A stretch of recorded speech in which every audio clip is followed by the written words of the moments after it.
Reason அப்படின்னு பாத்தீங்கன்னா, அருட்சக்தி தான் வந்து யாருன்னு பாத்தீங்கன்னா, இந்த காஸ்மாஸோட அத்தாரிட்டி அவங்கதான். இந்த யூனிவர்ஸோட அத்தாரிட்டி அவங்கதான். இந்த யூனிவர்ஸ்ல ஓகே, இந்த உயிரினால இனி எந்த பாதிப்பும் வராது, இவன் வந்து நல்ல ஒரு கருணை வடிவாயிட்டான், ஒழுக்கம் இவனுக்கு நிரம்பி இருக்கு அப்படின்னு தெரிய வந்தாதான் யூனிவர்ஸோட அத்தாரிட்டியான அவங்க கிராண்ட் பண்ணுவாங்க, சத்தினி பாதத்தை நிகழ்த்துவாங்க. சத்தினி பாதம்ன்றது கிராண்டிங்.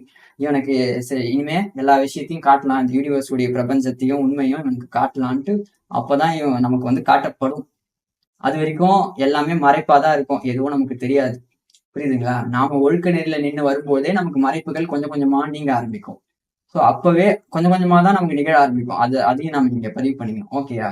ஸோ அப்ப இவனுக்கு இதை காட்டலாம் அப்படின்ட்டு அவங்க கடைசியா முடிவு பண்ணும்போது தான் இது எல்லாம் நமக்கு காட்டப்படும். ஏன்னா இவனுக்கு ஒருவேளை பக்குவம் இல்லாதவனுக்கு சத்தினி பாதம் நிகழ்ந்ததுன்னா, எல்லா உண்மையும் காட்டப்பட்டா, இந்த பிரபஞ்சத்தோட மொத்த இதுவும் காட்டப்பட்டா, அவன் அதை தவறாவும் மற்ற உயிர்களுக்கு கஷ்டம் கொடுக்குறபடியாவும் அவன் பண்ணுவான்.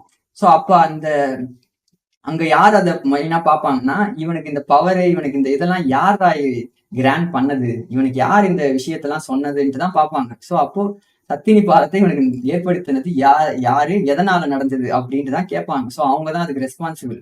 ஏன்னா இவனால அந்த உயிர் பாதிக்கப்படும் போது அந்த உயிருக்கு ரெஸ்பான்சிபிள் யாரு? அருட்சக்தி தான். ஸோ அதனால அருட்சக்தி நம்ம வந்து இந்த உயிரினால பாதிப்பு வராது அப்படின்னு அவங்களுக்கு புரிஞ்சாதான் நமக்கு இங்க சத்தினி பாதம்ன்றது நிகழும். கருணை வடிவாய் ஒழுக்கம் நிரம்பி நம்ம வந்து நிற்கும் பொழுதுதான் விசார சங்கல்பம் உண்டானாதான். அந்த விசார சங்கல்பம்ன்றது என்னன்னா, நீ தெரிஞ்சுக்கணும்னு கேட்டாதான் அவங்க காட்டுவாங்க. நீ தெரிஞ்சுக்காம வெறும் இதுவாவே இருந்தனா நடக்காது. இது வந்து முயற்சி இருக்கணும். நம்மளுடைய அந்த வார்த்தை சொன்னார் பத்தியா கடைசியா, இடைவிடாது நன்முயற்சியில் இருத்தல் வேணும். ஸோ நமக்கு வந்து முயற்சி இருக்கணும்.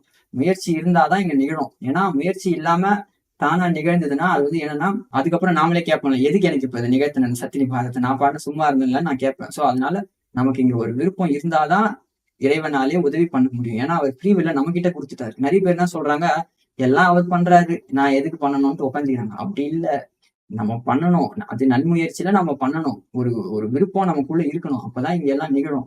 எல்லாம் அவரேன்ட்டு உட்காந்துக்கிட்டு இதெல்லாம் இங்க போங்காட்டம் இதெல்லாம். ஓகே.